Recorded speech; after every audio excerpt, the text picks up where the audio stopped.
नमस्कार दोस्तों, स्वागत है आपका हमारे चैनल पर। चलिए जानते हैं बिहार की तमाम बड़ी खबरें केवल 5 मिनट में। उससे पहले अगर आपने हमारे चैनल को अभी तक सब्सक्राइब नहीं किया है, तो जल्दी से चैनल को सब्सक्राइब कर लें, वीडियो को लाइक करें और बेल आइकन को भी दबा दें ताकि हर अपडेट आपको सबसे पहले मिल सके। और हाँ, आप ये वीडियो किस जगह से देख रहे हैं कमेंट में ज़रूर बताएं। आपका एक-एक कमेंट हमें और बेहतर काम करने के लिए प्रेरित करता है।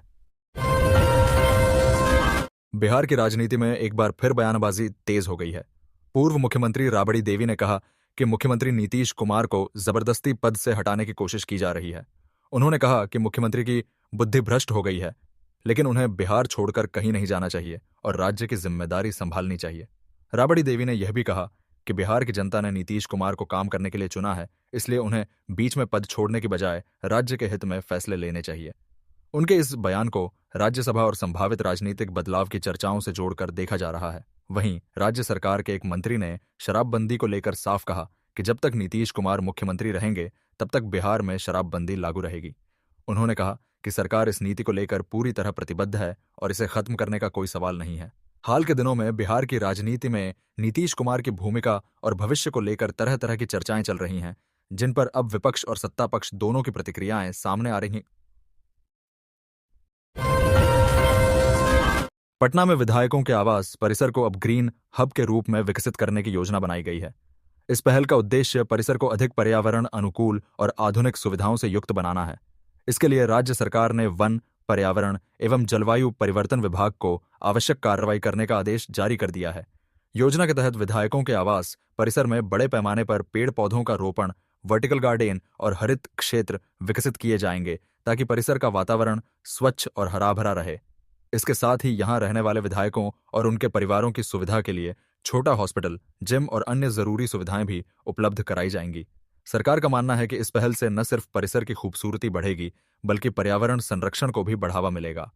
आने वाले समय में इसे एक मॉडल ग्रीन कैंपस के रूप में विकसित करने की योजना है, जहां आधुनिक सुविधाओं के साथ प्राकृतिक संतुलन को भी प्राथमिकता दी जाएगी।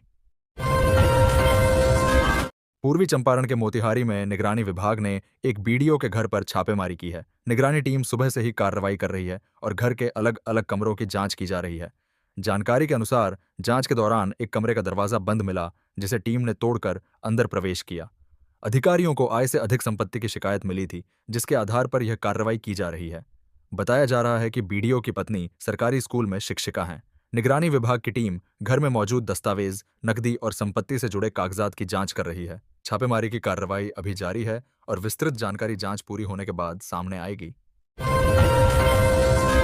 भोरे थाना क्षेत्र के बनकटा जागीरदारी गांव में उस समय हंगामा हो गया जब एक युवती अपने प्रेमी की रिहाई की मांग को लेकर मोबाइल टावर पर चढ़ गई। पुलिस ने उसके प्रेमी पवन चौहान को हिरासत में लिया था। इससे नाराज युवती अर्पिता कुमारी काफी देर तक टावर से नीचे उतरने से इनकार करती रही। मौके पर पहुंची पुलिस और ग्रामीणों ने उसे समझाने की कोशिश की, लेकिन वह नहीं मानी। बाद में पुलिस पवन चौहान को हथकड़ी के साथ टावर के नीचे लेकर आई। तब युवती नीचे उतरी और स्थिति सामान्य हुई।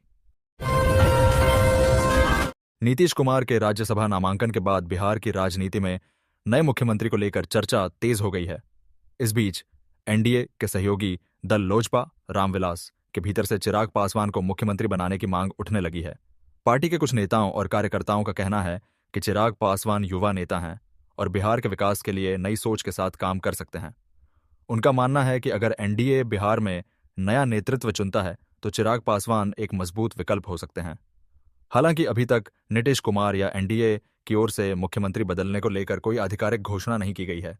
भाजपा के अंदर भी नए चेहरे को लेकर चर्चा चल रही है, लेकिन अंतिम फैसला एनडीए नेतृत्व ही करेगा।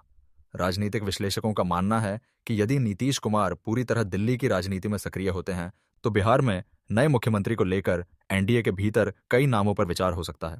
ऐसे में चिराग पासवान का नाम भी चर्चा में आना स्वाभाविक माना जा रहा है। अगर आप चाहें तो मैं आपको बीजेपी के अंदर सीएम पद के लिए चल रहे 5 बड़े दावेदारों के बारे में भी बता सकता हूं।